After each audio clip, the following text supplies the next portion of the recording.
Hi, my name's John Lee. I'm Head of Model Making at the National Film and Television School, and we'd like to show you a sneak peek into what goes into making puppets, models and sets for this year's grad animation films. This year we're working on 6 of the 8 animated films. So all in all, the model makers who applied for lead model making roles got to do an element of supervision for the particular film they're working on. But more importantly, the model makers get to work with each other and delegate work from each film throughout the sort of 12 or 15 week build process. The clearing is about a family on a camping trip, and there's kind of a lot of tension between the parents. It's like a story of the breakup of their relationship, and the dad ends up running off with the fish and the mum ends up running off with the bear. The main things for the film were the 3 puppets, so mum, dad, a child, and then of course the van. These were the bigger items, and then there were smaller items that we also made. We as model making department are the people who build these things according to the concepts provided. The production designer makes the recipe, we make the cake. Exactly. So the van was a perfect example of the model maker sort of leading the design. I gave some reference, and then we had a very rough mock-up from Adrian, the production designer, and then Jack basically came up with the sort of final van design from all the other input. Bearing in mind the proportions of the characters and what's going to look kind of cute and fit into the environment as well. The puppets were the most complex things on this film. There's a very nice aesthetic and style to the film, which is great to look at, but it's really hard to meet. So a lot of the work was just trying to capture this really strong design and get it just spot on. If something's just a little off, your eye spots it immediately. Like an eye's slightly higher or lower. So it was finding human proportions, but then these distorted puppet proportions as well. The film is called Build Me Up, and it's about 2 robots.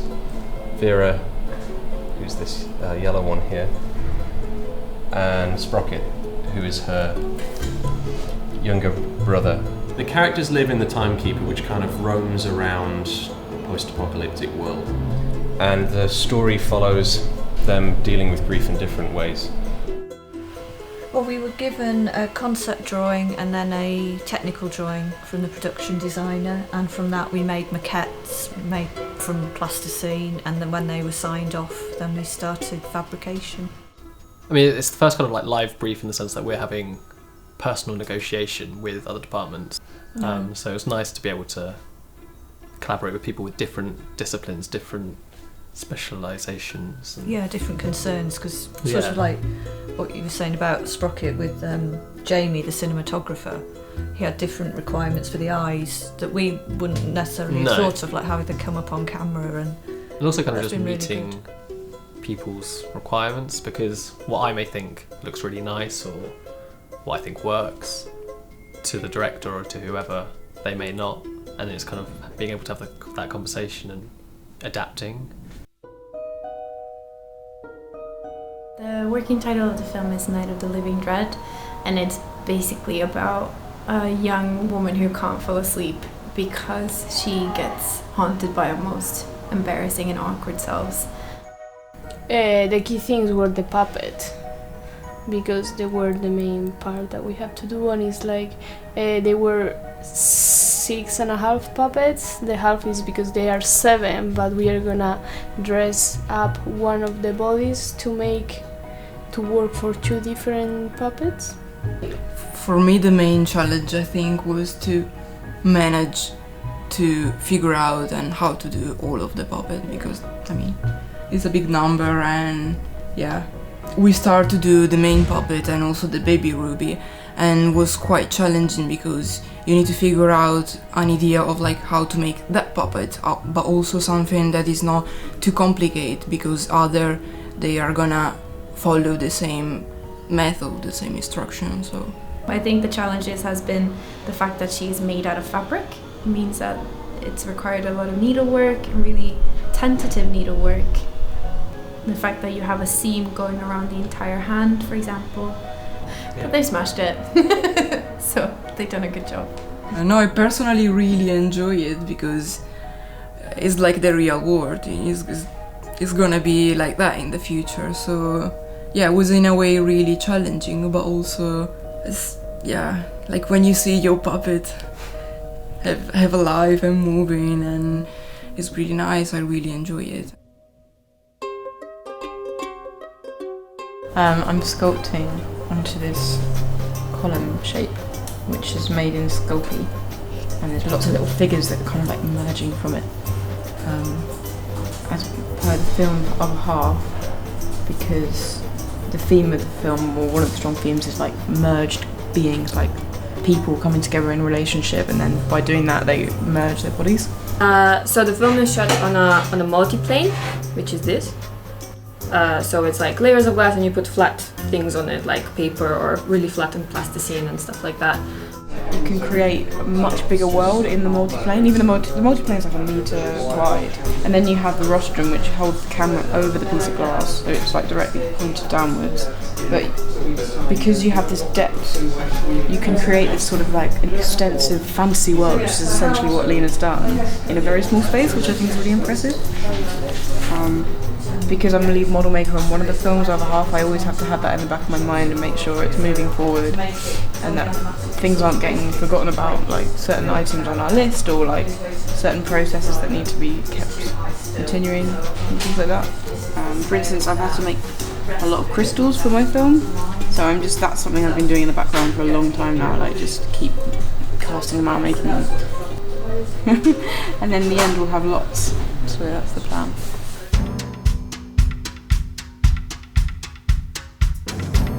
So the film is called Do Not Feed the Pigeon, and it takes place in a coach station, and it's about lonely travelers in the middle of the night.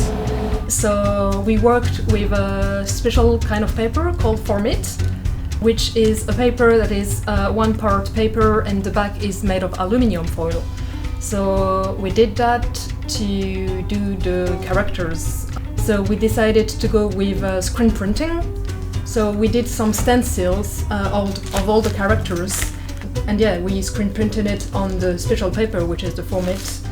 So then we have most of the character, and then we just have like to link all the lines. And I'm using Sharpie pens, which are like can draw on everything, and then painted them with watercolor. I think this is a pretty tough material to work with because it's not really paper, it's more canvas, so you have to know how it works. And I think the model makers really knew how to handle it. And it was great to see how the texture could be brought with the painting skills they had. And it really made them come to life.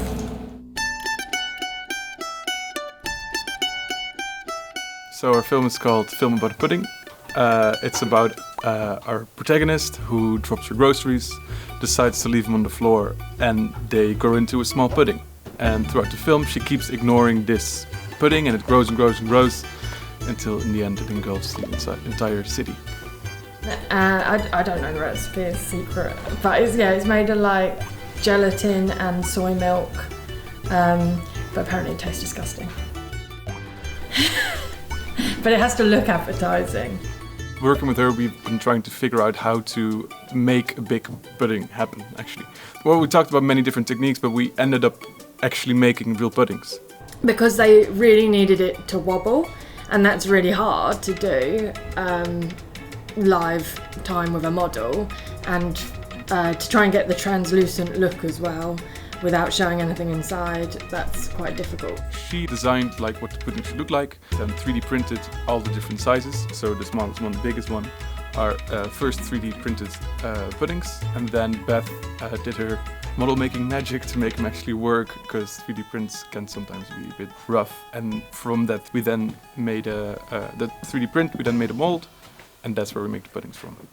Quite a cool shape, isn't it? Because it's all symmetrical. I was a graphic designer and I made stuff in my bedroom, so I think this van is kind of a testament to how much I've learned on the course. we've been doing our portfolios. I can see from that how much I've improved in 1 year. That it can become difficult to tell who's done what. But I think again that's a testament to how professional they are. They can match any style or image that you throw at them. And it's exciting now to be able to see them working with the NFTS directing animation students and production designers and cinematographers to create these really important films that the school produce every year. And I'm really proud of them.